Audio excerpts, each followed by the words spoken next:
बाबा आते नहीं प्रकट होते हैं। योगी बाबा थिएटर्स में प्रकट हो गए हैं। फिल्म आई है Ajay the untold story of a Yogi. भाई मुझे लगा था कि कोई एजेंडा प्रोपेगेंडा टाइप फिल्म होगी। इस तरह की फिल्में अक्सर आती हैं, पॉलिटिकल रीजंस की वजह से भी आती हैं, लेकिन एज फिल्म्स वो बेकार होती हैं। लेकिन टू माय सरप्राइज ये फिल्म बहुत बढ़िया निकली। क्या कमाल के डायलॉग्स हैं। जब कॉलेज में ये होते हैं तो एक कमरे पर वेल्डिंग करवा के उसे बंद करवा देते हैं। टीचर पूछता है ऐसा क्यों किया, तो कहते हैं यहां लड़कियों के लिए अपशब्द लिखे हुए थे, मेरे पास सिर्फ 20 ही रुपए थे, इसीलिए वेल्डिंग करवाई। 200 होते तो बुलडोजर चलवा देते। जनता को जनता समझना चाहिए, वोट बैंक नहीं समझना चाहिए। मुझे नेताओं की तरह बात करना नहीं आता, ना डरना आता है। एक बार एक बाहुबली धमकाने आता है और कहता है यहीं बैठे रहिए, तो कहते हैं मेरा बैठना आपको यहां ले आया, सोचिए अगर मैं खड़ा हो गया तो आपका क्या होगा। भाई योगी जी की कहानी दिखाई गई है बचपन से लेके सीएम बनने तक की। पॉलिटिकल चीजें कम रखी गई हैं और यही इस फिल्म की खासियत है।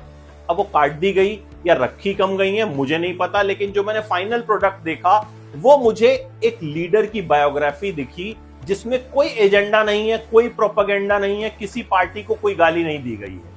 खुद की बात की गई है, किस तरीके से एक लड़का जो उत्तराखंड में रहता है वो योगी बन जाता है, फिर राजनीति में आता है और फिर चीफ मिनिस्टर बन जाता है। अनंत जोशी ने योगी जी का किरदार प्ले किया और भाई ऐसा लगा कि मतलब ये आदमी योगी जी का कोई बिछड़ा हुआ भाई होगा। इस हद तक परफेक्शन, बॉडी लैंग्वेज से लेके डायलॉग्स, हर चीज में परफेक्ट। मजा आ जाता है उन्हें स्क्रीन पे देख के। अलग जान डाल दी है उन्होंने।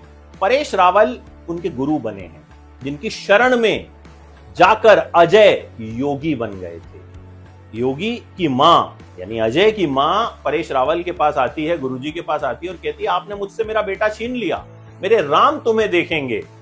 तो गुरुजी कहते हैं कि अगर कौशल्या ने भी इतना मोह किया होता ना तो श्री राम वनवास नहीं जाते, फिर वो राजा तो बन जाते लेकिन भगवान नहीं बनते।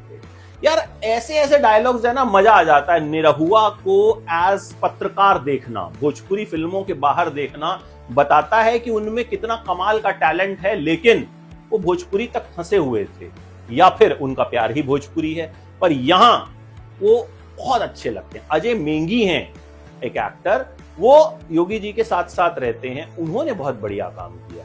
गाने बहुत अच्छे हैं, मीत ब्रदर्स ने म्यूजिक दिया है और भाई फिल्म की जो पेस है और फिल्म का जो फील है उसको बिल्कुल कॉम्प्लीमेंट करता हुआ म्यूजिक है। देखो बाबा बैठ गया एक गाना आता है।